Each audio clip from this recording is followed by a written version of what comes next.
La Grande École vous présente la microéconomie par Pascal Bédard.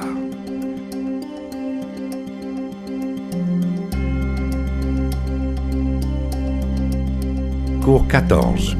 Intervention gouvernementale 1. Taxes, impôts et subventions. Alors, on a parlé des défaillances de marché énormément et des interventions gouvernementales jusqu'à un certain point pour combler ces défaillances de marché-là. Alors là, on rentre justement dans le vif du sujet, c'est-à-dire justement l'intervention gouvernementale dans l'économie.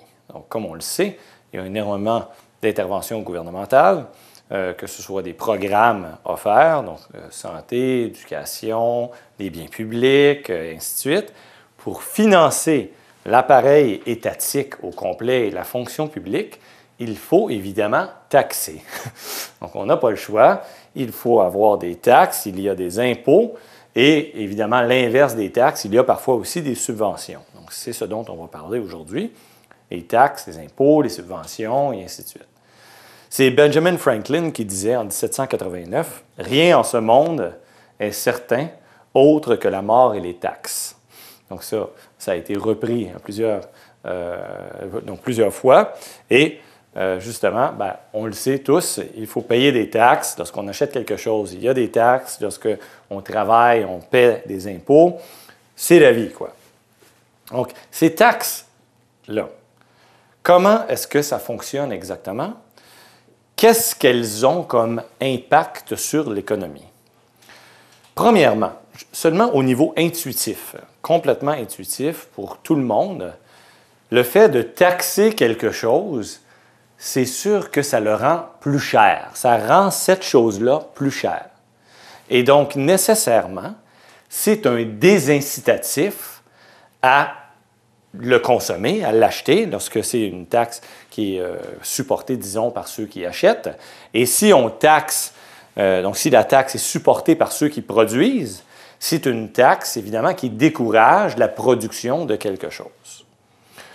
On a parlé, lorsqu'on a parlé des défaillances de marché, que lorsqu'il y a des externalités négatives, en fait, il est bien de taxer parce qu'on veut réduire le volume de consommation ou de production, c'est selon, de la chose en question qui génère l'externalité négative. Mais de l'autre façon, il y a aussi des situations où il y a des externalités positives de production, de consommation. Comment faire, en fait, pour encourager les situations où il y a des externalités positives et décourager les situations où il y a des externalités négatives? Bien, évidemment, le gros bon sens nous dit quoi? On va taxer les activités de production et de consommation qui génèrent des externalités négatives et avec les revenus de ces taxes-là, on va financer les activités de production et de consommation qui génèrent des externalités positives. Alors, dans ces cas-là, il n'y a pas vraiment de problème de fonctionnement de marché. On rend l'économie plus efficiente dans son ensemble lorsqu'on a cette approche-là. Mais j'ai une mauvaise nouvelle, malheureusement. Il n'y a pas assez d'activités néfastes, c'est-à-dire qui génèrent des externalités négatives, pour financer l'ensemble des missions de l'État. Et donc, il faut taxer aussi d'autres choses qui ont, en fait, qui n'ont pas d'externalités négatives. Donc, lorsqu'on taxe quelque chose, ça crée ce qu'on appelle une distorsion. Parce que par rapport à la rareté relative intrinsèque de la chose en question, bien évidemment, le prix va être changé. Donc, évidemment, lorsqu'on taxe quelque chose, ça change le prix, c'est sûr. Alors, la distorsion de marché sera d'autant plus importante que les acheteurs ou les producteurs vont réagir à la taxe. Je ne sais pas si ça vous rappelle quelque chose, ça, mais on a parlé du concept de réaction à quelque chose lorsqu'on a parlé d'élasticité. Lorsqu'il y a une demande ou une offre qui réagit fortement au changement de prix, bien, lorsqu'on va taxer quelque chose, le prix va changer. Et donc, évidemment, si, par exemple, la demande est très élastique, les consommateurs vont réagir fortement. Et donc, si on taxe quelque chose qui a une demande élastique, bien, le volume de marché, donc la quantité demandée totale, va être fortement réduite, évidemment. Et ce qu'on est en train de faire en faisant ça, c'est qu'on réduit le volume total de marché. Il y aura des unités qui n'existent pas, qui ne seront pas produites et qui devraient l'être. C'est-à-dire qu'il va y avoir des unités pour lesquelles il y a une volonté de payer supérieure par les consommateurs et un coût de production inférieur à la volonté de payer pour les producteurs, et pourtant, ces unités-là ne seront pas échangées. C'est ce qu'on appelle évidemment une perte sèche. Une perte sèche survient lorsqu'on impose une taxe à un marché qui réduit le volume de marché par rapport à son équilibre sans taxe. Là, encore une fois, je parle de situations où on n'est pas en présence d'externalités positives ou négatives. Okay? Donc, c'est des situations comme normales, disons. Alors, essayons de réfléchir à certains cas. Supposons qu'on taxe l'essence à la pompe. J'en ai déjà parlé de ça. Est-ce que, au niveau totalement intuitif, ça va beaucoup changer le volume de marché? Est-ce que les gens vont acheter beaucoup moins d'essence? La réponse, c'est non. Parce que la demande pour l'essence à la pompe est plutôt inélastique, c'est-à-dire insensible au prix. Et c'est pour ça, évidemment, entre autres, qu'on peut taxer beaucoup ce marché-là sans trop créer de problèmes, dans le fond, parce qu'on ne réduit pas trop le volume de marché. Donc, la plupart du temps, ce qu'on essaie de faire en politique publique, c'est de taxer les biens, les services, les choses en général, qui ne vont pas réagir trop à la taxe. Alors, réfléchissons un peu maintenant au travail. Lorsqu'on impose le salaire des gens, hein, les impôts, quoi, les impôts sur le revenu, est-ce que ça change fortement le comportement de travail? Alors, malheureusement, pour nous, la plupart des gens, nous devons travailler pour vivre, n'est-ce pas? Donc, pour avoir un revenu annuel.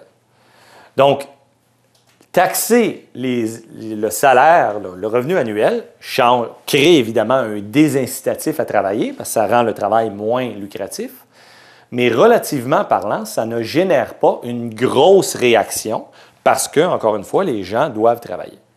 Donc, l'offre de travail en général, elle est plutôt inélastique, c'est-à-dire les offreurs de travail, les travailleurs qui veulent travailler, ils continuent de vouloir travailler même si ils sont imposés fortement. C'est pour ça, évidemment, qu'on taxe plus ce type de revenu-là, même si on n'aime pas ça, évidemment, et c'est pas très chouette, on est d'accord, que d'autres types de revenus. Donc, on a vu que les taxes sont nécessaires parce qu'il faut avoir un État, et les taxes engendrent des distorsions par rapport à l'équilibre, disons, optimal de marché libre. Maintenant, un concept clé en sciences économiques est très important pour les politiques publiques. Qui paie les taxes? Alors là, ça, c'est un sujet absolument fascinant pour un économiste. Pas parce que c'est mystérieux, pas du tout. C'est parce que ça ne cesse de nous impressionner à quel point les non-économistes ne comprennent pas l'importance de cette question-là. Lorsque je discute, par exemple, avec ma famille ou avec des amis dans les soupers, je demande, qu'est-ce que vous pensez qu'on devrait faire, hein, puis je fais un peu exprès, qu'est-ce qu'on devrait faire pour régler les problèmes de finances publiques des gouvernements, parce qu'il y a des déficits, puis là, ils sont dans le rouge, puis ils n'arrivent pas à combler leur manque de fonds, et ainsi de suite. Et donc, la dette publique augmente et ça peut créer des problèmes. Alors, la réponse très rapide qui vient, c'est il faudrait juste taxer plus les entreprises. Ça ne causerait pas de problème. Alors là, ma question qui suit, c'est toujours, mais qui paie les taxes aux entreprises? Et puis là, ils disent, les entreprises. Alors, vous voyez le problème ou pas? Une entreprise, ce n'est pas un individu. Une entreprise, ce n'est pas quelqu'un. Tu ne peux pas aller souper au restaurant avec une entreprise. Tu peux aller souper avec des individus de cette entreprise-là, ça oui. Mais l'entreprise elle-même, ce n'est pas un individu. Alors, dire qu'on taxe une entreprise, c'est aussi dénué de sens que de dire qu'on taxe un immeuble. L'immeuble, là, il ne paie pas la taxe. C'est quelqu'un relié à l'immeuble, soit les locataires, soit le propriétaire de l'immeuble, qui va payer la taxe. Donc, il y a une incompréhension dans la population générale entre un fardeau légal d'une taxe, le fardeau légal, c'est qui doit payer la taxe légalement, et le fardeau économique de la taxe, c'est-à-dire qui la paie vraiment en bout de ligne. Alors, reprenons le sujet des taxes aux entreprises. Les taxes aux entreprises, c'est une dépense de plus. Hein? Une entreprise, là, entre nous, là, tout ce que ça fait, là, c'est que ça a des revenus, ça a des dépenses. Dans les revenus, bien, c'est les ventes, là, et ainsi de suite. Dans les dépenses, il y a les salaires, les fonds de pension qu'on doit payer aux retraités, peut-être s'il y a un fonds de pension de l'entreprise, les taxes sur les profits, les charges sociales, tous les fonds publics, les choses que le gouvernement impose à l'entreprise. Ça a plein de noms, mais ça n'a aucune espèce d'importance pour une entreprise. Ultimement, une entreprise, c'est revenus, dépenses, point. Donc, si tu imposes une charge sociale, une taxe, que ce soit sur les profits ou autre forme de taxe, à une entreprise, l'entité légale qui est l'entreprise doit financer cette taxe-là. Alors, je pense que ça, tout le monde est d'accord. Alors, comment elle va faire? Bien, il y a plusieurs options. Elle peut réduire les profits distribués aux actionnaires, aux propriétaires de la firme. Donc, ça, c'est une forme de financement de la taxe par rapport à ce qui serait arrivé sans la taxe. Elle peut augmenter les prix aux consommateurs, refiler la note aux consommateurs. Elle peut réduire les salaires de la haute gestion, le président, directeur général, ainsi de suite, les directeurs de département. Elle peut réduire leurs salaires. C'est une autre forme de payer la taxe, de financer le fardeau de la taxe ou de la charge sociale. Elle peut supprimer des emplois. Donc, elle économise sur la masse salariale totale et donc, évidemment, ça finance la taxe ou la charge sociale à payer. Alors là, dans ce cas-là, c'est qui paie? C'est les chômeurs qui sont mis à la porte, les gens qui sont rendus chômeurs par cette politique-là. Et elle peut aussi réduire les salaires ou ne pas les augmenter autant qu'ils ne l'auraient été sans la taxe. Et dans ce cas-là, qui paie, encore une fois? Les travailleurs ordinaires. Alors, selon beaucoup de recherches, alors évidemment, c'est complexe un peu au niveau statistique à identifier, mais il semble que une grande part de tout ce qu'on charge en termes de charges sociales, de taxes sur les profits, et ainsi de suite, aux entreprises, c'est refilé en grande majorité aux travailleurs. Beaucoup aux travailleurs, dans bien des domaines. Parfois, c'est aux consommateurs, lorsque les consommateurs ont un comportement inélastique, c'est-à-dire ils sont insensibles au prix, on va leur refiler la note. C'est les consommateurs qui paient, le prix va augmenter d'autant presque que la taxe. Ça, c'est une demande inélastique. Mais, dans un marché concurrentiel, où il y a beaucoup de concurrence entre les firmes, il est difficile d'augmenter les prix, parce que tu vas perdre la clientèle. Et donc, ce qu'on va faire, typiquement, c'est qu'on va aller voir du côté du travail.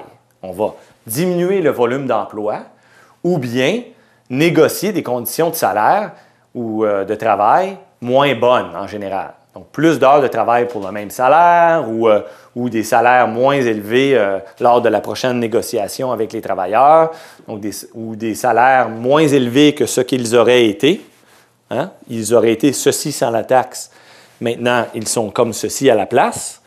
Donc, tout ça, ça rend évidemment la vie plus dure aux travailleurs ordinaires. Donc, la leçon clé ici, c'est que lorsqu'on charge, on impose une charge, que ce soit une charge sociale ou une taxe sur les profits ou autre, à une entité légale qui n'est pas un individu, nécessairement, il y aura quelqu'un de l'autre côté qui va payer concrètement la note, soit sous la forme de perte de revenus parce qu'il est mis au chômage, soit sous la forme de conditions de salaire et de travail moins intéressantes que ce qui aurait été le cas sans la charge sociale ou la taxe, ou bien évidemment les consommateurs qui vont payer plus que ce qu'ils auraient payé sans l'instauration de la taxe. Et ça, c'est absolument essentiel à comprendre parce que, autrement dit, lorsqu'on parle d'imposer des taxes à des entités légales, que ce soit des grosses multinationales ou des PME, des petites et moyennes entreprises et ainsi de suite, ça a toujours le même résultat. La note est refilée à quelqu'un quelque part.